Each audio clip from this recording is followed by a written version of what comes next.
Good morning everybody. हम लोग mole concept में एटॉमिक मास टॉपिक देख चुके थे। अब हम लोगों को देखना है molecular mass. Molecular mass define होते हैं मॉलिक्यूल के लिए। मॉलिक्यूल मतलब क्या, जिसमें कि एक से ज़्यादा एटम हो।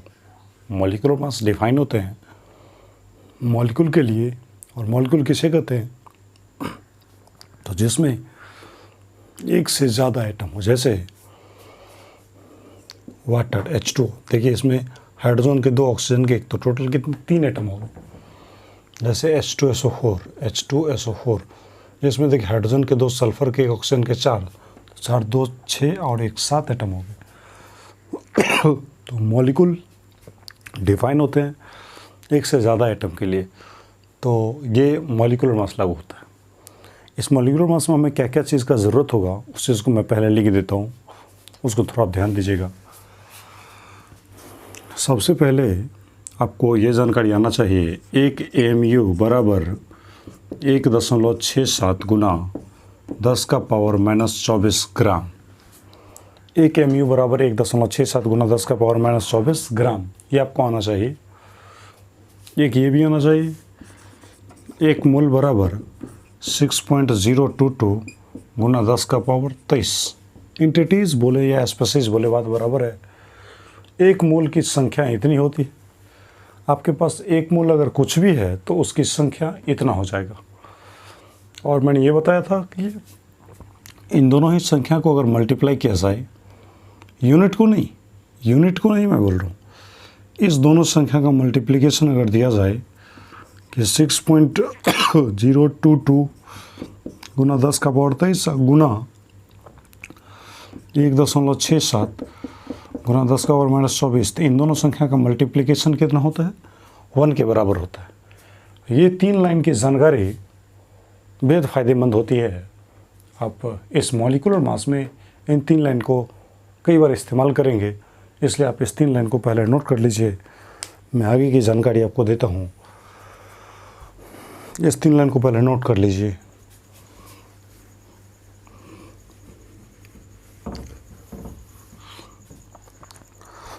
अब देखिए हमारा टॉपिक है, सबसे पहले मॉलिक्यूलर मास, हम इसी को लिख रहे हैं।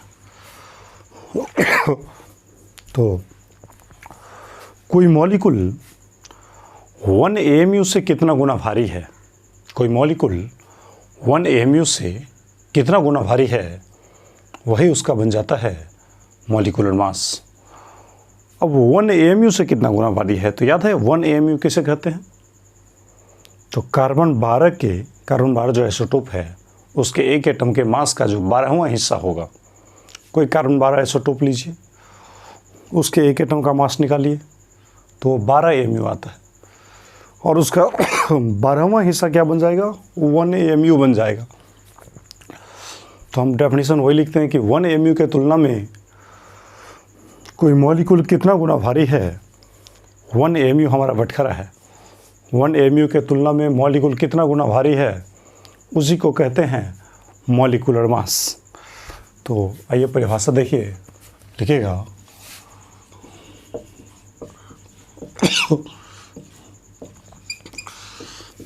Molecular mass represents how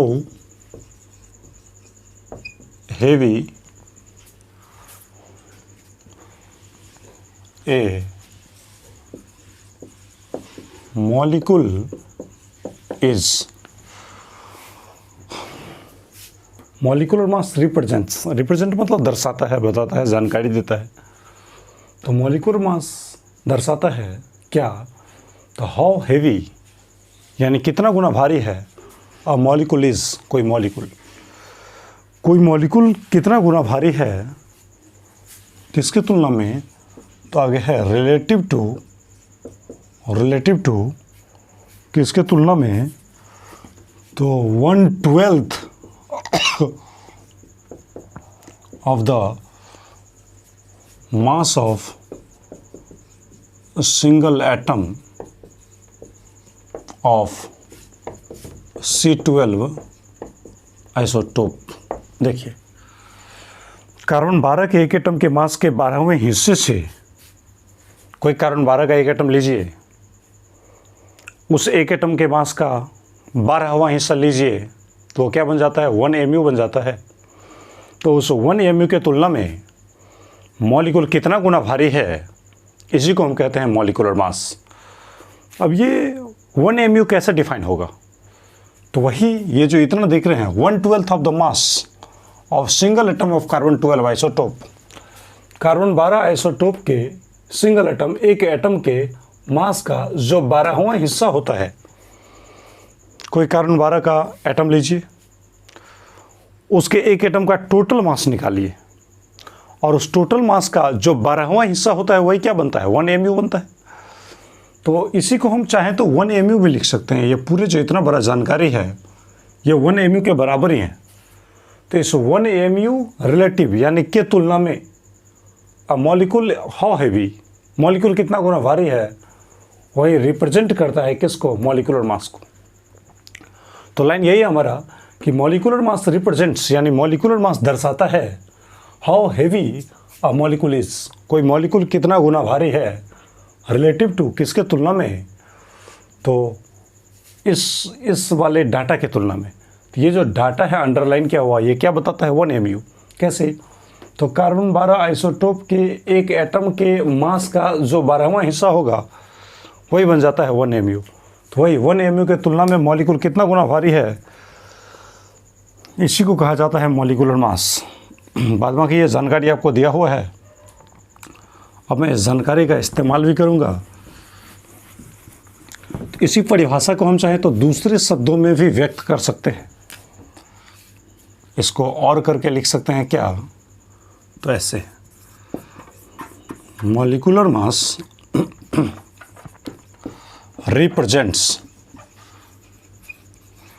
represents how heavy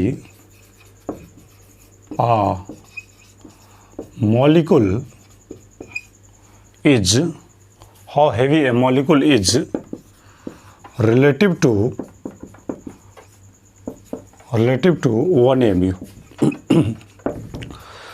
1 mu के तुलना में मॉलिक्यूल कितना गुना भारी है, वही कहलाता है molecular mass.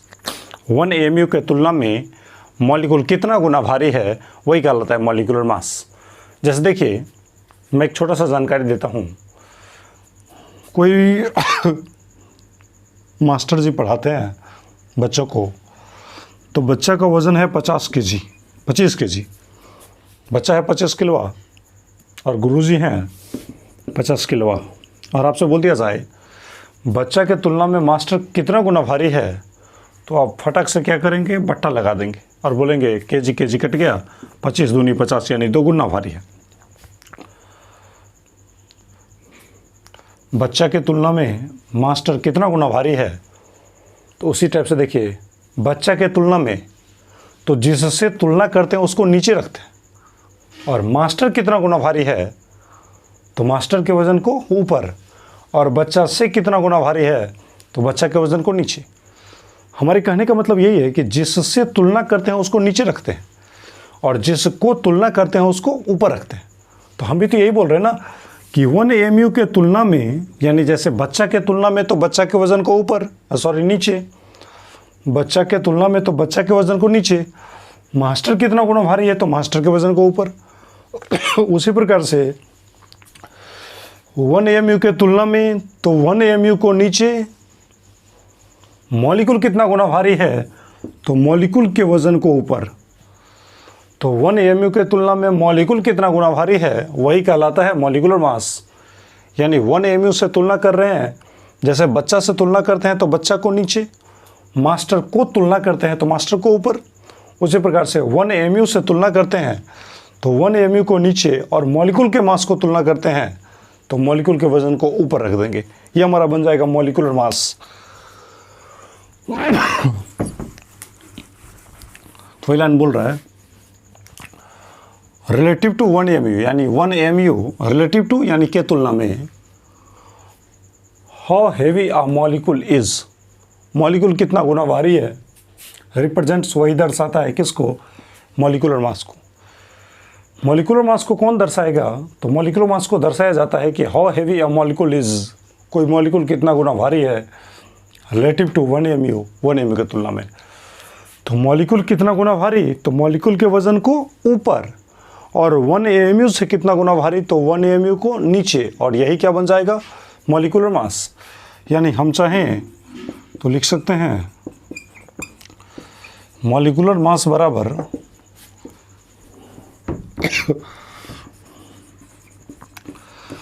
Mass of 1 molecule और बट्टा में 1 AMU। देखिए ना, तो यहाँ से डिफाइन हो गया है कि 1 AMU के तुलना में मॉलिक्यूल कितना गुना भारी है, 1 AMU के तुलना में मॉलिक्यूल कितना गुना भारी है, इसी को कहते हैं क्या? Molecular mass. इसी को क्या बोलेंगे? Molecular mass. अब देखिए, जहाँ पे आप 1 AMU लिखे हैं, उस 1 AMU के बदले आप चाहें तो ये भी लिख सकते हैं। नहीं लिख सकते हैं क्या? क्योंकि 1 AMU शॉर्ट करके लिखा गया है, 1 AMU शॉर्ट करके लिखा गया है। इतने बड़े जो वर्ड लिखे गए हैं इसके, तो ये वर्ड क्या है? तो कार्बन 12 के एक एटम के मास का जो 12वां हिस्सा है वही किसके बराबर होता है? 1 AMU के बराबर होता है। तो इसको मिटा दिया जाए, और हम 1 AMU के बदले चाहें तो हम वो भी लिख सकते हैं। तो हम लिख सकते हैं क्या? तो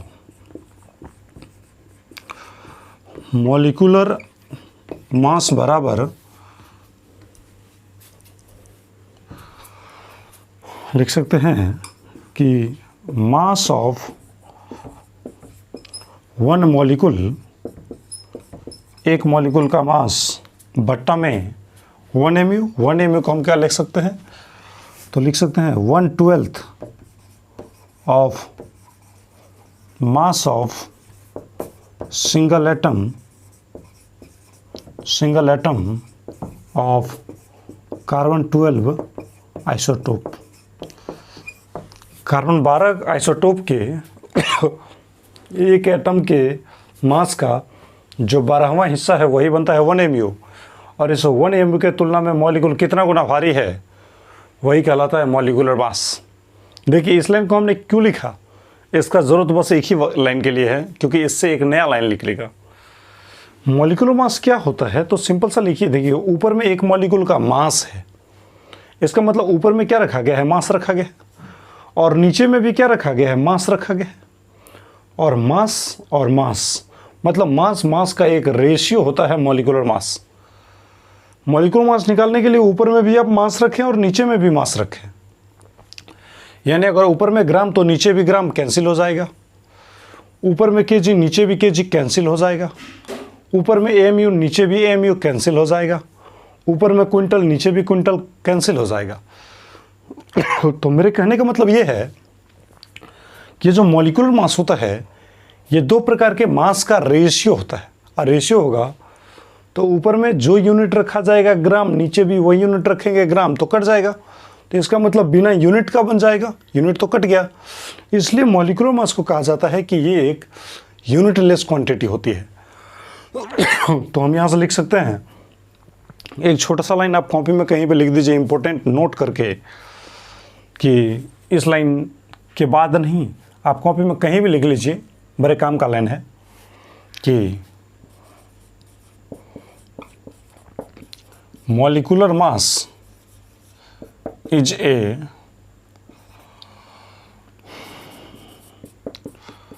unitless quantity. Molecular mass is a unitless quantity, यानी मॉलिक्यूलर मास का कोई यूनिट नहीं होता है।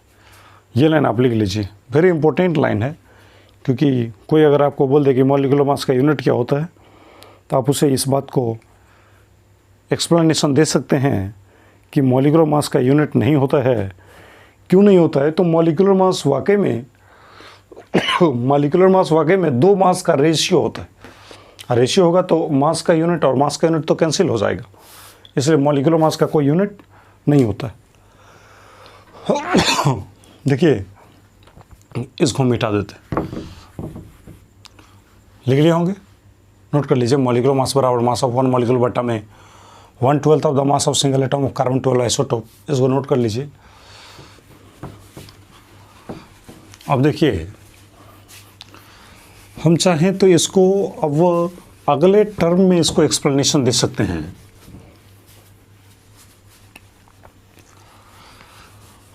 हम क्या करते हैं, इस जो फार्मूला लिखे मॉलिक्यूलर मास बराबर मास ऑफ वन मॉलिक्यूल और बट्टा में 1 mu, तो हम चाहें तो इसको क्रॉस मल्टीप्लिकेशन कर सकते हैं। तो इसको अगर क्रॉस मल्टीप्लिकेशन कर दिया जाए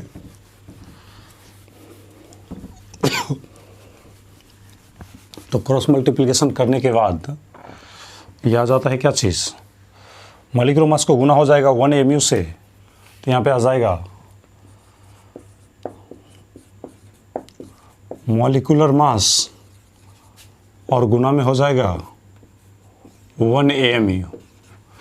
ये मॉलिक्यूलर मास को गुना हो जाएगा किससे, 1 AMU से, और बराबर में क्या निकलेगा, बराबर में निकलेगा मास ऑफ वन मॉलिक्यूल, तो बराबर में आ जाएगा मास ऑफ वन मॉलिक्यूल, ये निकल जाएगा। अब एक लाइन आप बताइए, इसको क्रॉस मल्टीप्लिकेशन किए हैं तो ये निकला है। अब देखिए एक लाइन और मैं समझाता हूँ, यहाँ से मॉलिक्यूलर मास आसान बन जाता है। यहाँ से मैंने क्या लिखा है, इसके बटा में 1 कर दिया जाए तो यह आ जाएगा मास ऑफ वन मॉलिक्यूल को 1 से गुना होगा तो यही रह जाएगा, कोना कोनी गुना कर रहे, तो मास ऑफ वन मॉलिक्यूल बराबर क्या होगा, तो मॉलिक्यूलर मास को गुना हो जाएगा 1 mu से, तो मॉलिक्यूलर मास को हो जाए गुना अगर 1 mu से, तो क्या निकल जाएगा, mass of one molecule, mass of one molecule निकल जाएगा, ऐसा होगा। अब देखिए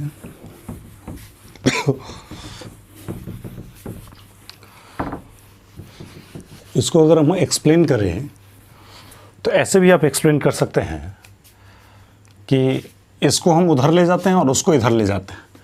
तो जब मास मॉलिक्यूलर मास को गुना होगा 1 mu से, तो क्या निकल जाएगा, मास ऑफ वन मॉलिक्यूल निकल जाएगा। तो हम अगर लिखें कि मास ऑफ वन मॉलिक्यूल बराबर क्या, तो मॉलिक्यूलर मास गुना में क्या होगा 1 mu, ये भी लिख सकते हैं। तो हम इसको अगला लाइन में लिख रहे हैं कि मास ऑफ वन मॉलिक्यूल बराबर क्या होगा, तो मॉलिक्यूलर मास और गुना में क्या होगा, तो 1 AMU। अब देखिए 1 से किसी नंबर को गुना हो जाए तो 1 ही मतलब उतना ही रह जाता है। जैसे x को 1 से गुना करेंगे तो x ही होगा, y को 1 से गुना करेंगे तो y ही होगा। तो इसी प्रकार से मॉलिक्यूलर मास को अगर 1 से गुना करेंगे, मॉलिक्यूलर मास को अगर गुना किया जाए 1 से, तो मॉलिक्यूलर मास ही रह जाएगा। मतलब हम इसको लिख सकते हैं क्या चीज़, मास ऑफ वन मॉलिक्यूल बराबर मॉलिक्यूलर मास और उसके आगे क्या लगा देंगे, AMU। तो यहाँ पे आ जाएगा मॉलिक्यूलर मास और 1 से गुना हो गया इतना ही रहेगा, और बस आगे में यूनिट क्या लग जाएगा, AMU। अब देखिए यहाँ से हमारा एक नया एक्सप्रेशन आ चुका है। इसको अगर गौर से देखा जाए तो मास ऑफ वन मॉलिक्यूल निकालने के लिए आपको क्या करना पड़ेगा, तो जो भी मॉलिक्यूलर मास दिया जाए उस मॉलिक्यूलर मास में आप क्या लगा देंगे, AMU लगा देंगे। जैसे अगर बोल दिया जाए कि मॉलिक्यूलर मास 50, मॉलिक्यूलर मास का मान कितना दे दिया 50, और आपसे पूछ रहा है कि मास ऑफ वन मॉलिक्यूल कितना होगा, मास ऑफ वन मॉलिक्यूल यानी एक मॉलिक्यूल का मास कितना होगा। तो जो भी आपको मॉलिक्यूलर मास दिया गया है उस मॉलिक्यूलर मास में क्या लगा देंगे, AMU लगा देंगे। तो अगर बोल दिया जाए मॉलिक्यूलर मास है 20, तो इसका मतलब इसका वैल्यू हमने दे दिया, मॉलिक्यूलर मास 20 यानी इसका वैल्यू दे दिया। तो अब क्या करना पड़ेगा, तो मास ऑफ वन मॉलिक्यूल बराबर क्या होगा, इसके जगह पे आप रखेंगे 20 और क्या बोल देंगे आगे, AMU। तो हम, मेरे कहने का मतलब यही है कि अगर मॉलिक्यूलर मास दिया जाए 96, मॉलिक्यूलर मास का वैल्यू कितना 96, तो मॉलिक्यूलर मास का वैल्यू दिया 96, तो इसका वैल्यू दिया 96, तो मास ऑफ वन मॉलिक्यूल, एक मॉलिक्यूल का मास क्या हो जाएगा, तो 96 AMU, यानी मॉलिक्यूलर मास के जगह पे आप 96 रख देंगे और आगे यूनिट क्या लगा देंगे, AMU। तो मेरे कहने का मतलब इतना ही हुआ कि मॉलिक्यूलर मास का वैल्यू अगर दे दिया जाए, यानी इस ब्रैकेट के अंदर जो भी लिखा है इसका वैल्यू अगर दे दिया जाए, तो मास ऑफ वन मॉलिक्यूल निकालने के लिए आप क्या करेंगे, तो जो भी मॉलिक्यूलर मास दिया गया है उसमें क्या लगा देंगे, एएमयू लगा देंगे। तो बस मैं यही बोल रहा हूँ कि मॉलिक्यूलर मास का वैल्यू अगर दे दिया जाए तो एक मॉलिक्यूल का मास निकालने के लिए आप क्या करेंगे, तो मॉलिक्यूलर मास में क्या लगा देंगे, एएमयू लगा देंगे। तो चलिए मैं आगे लेके बातों को बढ़ता हूँ। अब वन मॉलिक्यूल का मास निकालने के लिए मॉलिक्यूलर मास में आपको लगाना पड़ेगा एएमयू। तो इस लाइन को फटाफट नोट कीजिए, मैं इसको मिटा दूंगा क्योंकि ज़्यादा जगह की ज़रूरत है। तो मास ऑफ वन मॉलिक्यूल बराबर मॉलिक्यूलर मास को गुना हो जाएगा एएमयू से।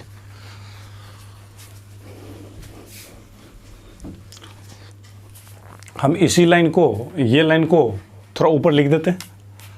तो ऊपर में ये लिख रहे हैं कि मास ऑफ वन मॉलिक्यूल बराबर क्या होगा, तो हो जाएगा मॉलिक्यूलर मास को गुना कर दीजिए किससे, एएमयू से, ऐसा।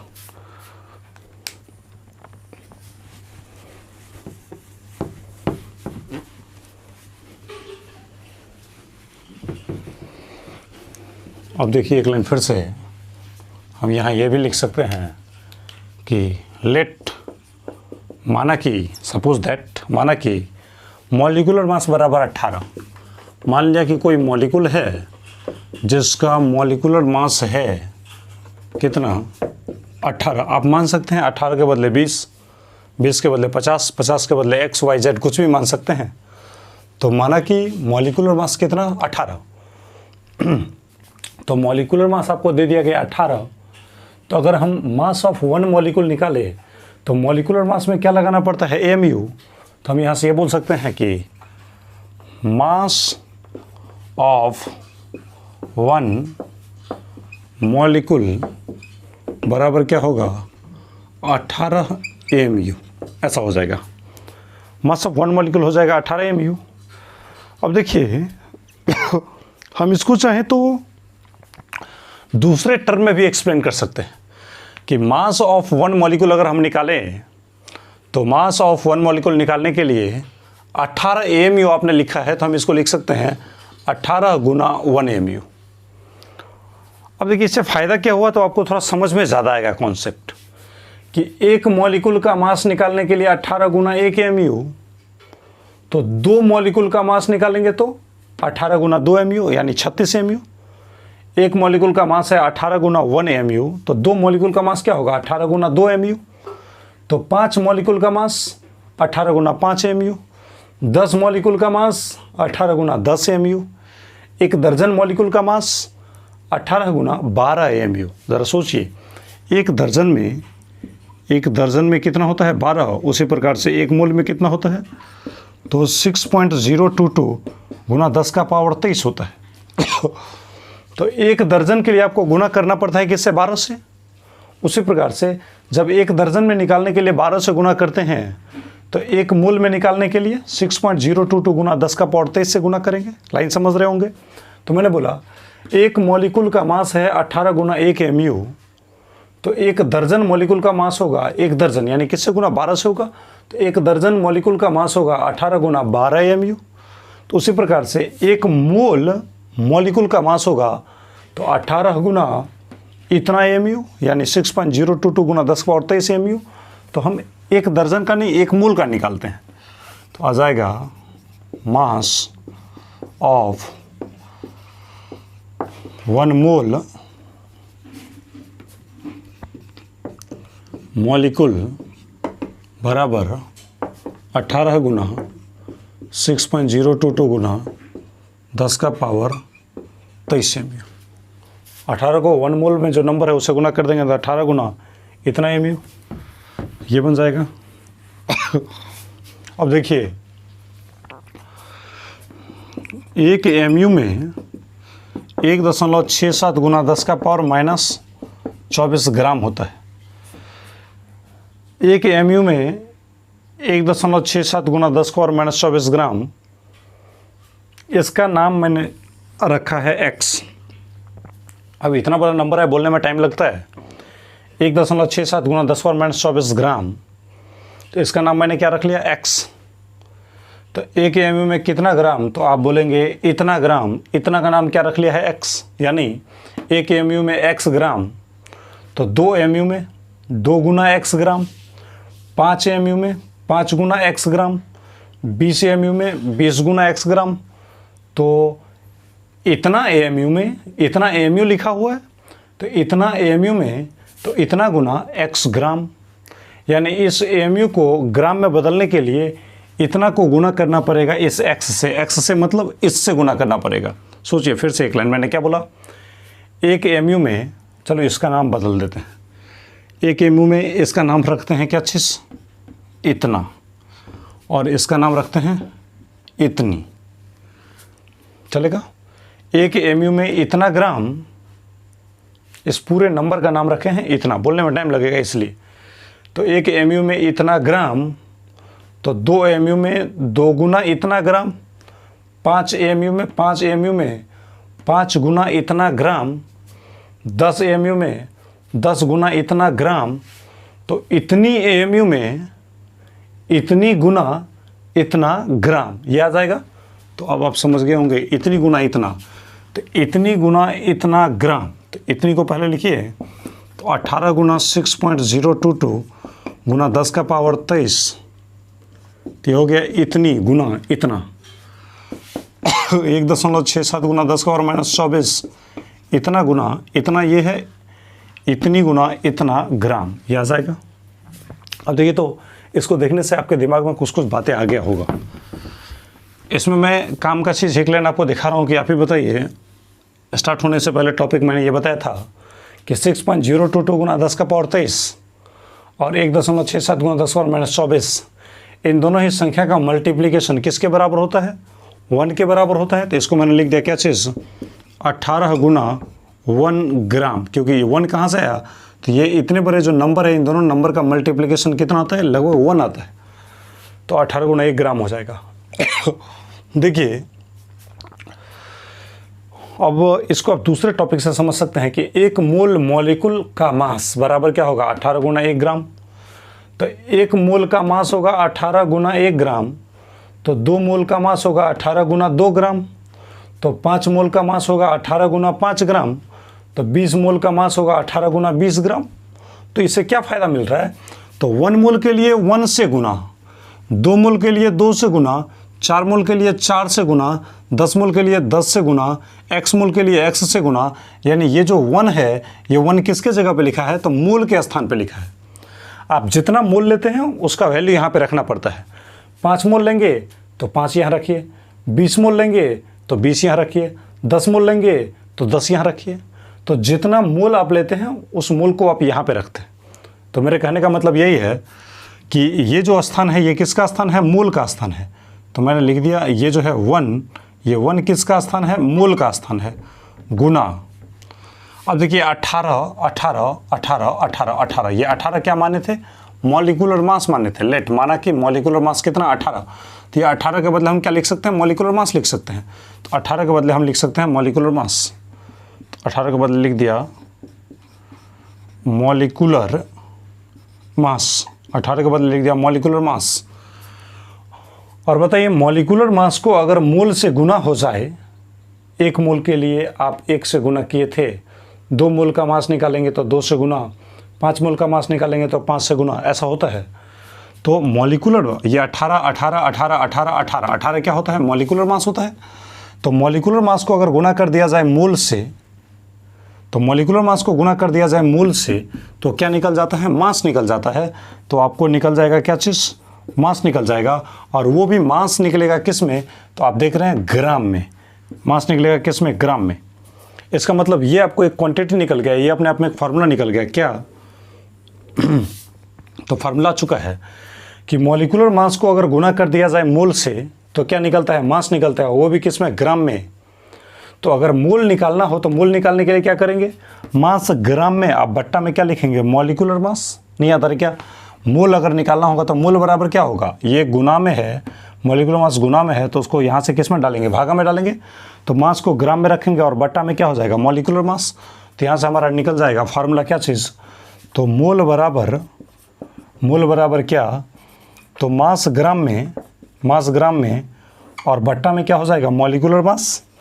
तो बट्टा में हो जाएगा मॉलिक्यूलर मास, ऐसा निकल जाएगा। अब देखिए खत्म हो गया कहानी। मोल निकालने के लिए मास ग्राम में और बट्टा में क्या निकल जाएगा, मॉलिक्यूलर मास। आपका मोल का दूसरा फार्मूला निकल गया। इससे पहले आपको क्या बताए थे, एटॉमिक मास। तो एटॉमिक मास में फार्मूला क्या निकला था, तो मोल बराबर मास ग्राम में, अब बट्टा में एटॉमिक मास। और यहाँ पे मॉलिक्यूल में निकाले हैं, मॉलिक्यूलर मास के लिए निकाले हैं, तो मोल बराबर मास ग्राम में, अब बट्टा में क्या होगा, मॉलिक्यूलर मास, ऐसा निकल जाएगा। इसी टाइप का एक और टर्म है जिसका नाम है आयनिक मास। तो आयनिक मास लेकर के हम अगले लेक्चर में आते हैं। अगर ये वीडियो पसंद आई हो, समझ में आ गई हो हमारी कहानी, तो अवश्य हमारे वीडियो को लाइक करें और कंटिन्यू इस सर्विस को जारी रखने के लिए हमारे चैनल को अवश्य ही शेयर और सब्सक्राइब करें। और इन सब कंसेप्ट में अगर कहीं भी असुविधा होती है तो पक्के से आप कमेंट करें। मैं आपको हर संभव प्रयास करूंगा कि आपको असुविधा न हो। मिलते हैं फिर से अगले वीडियो में। Thank you.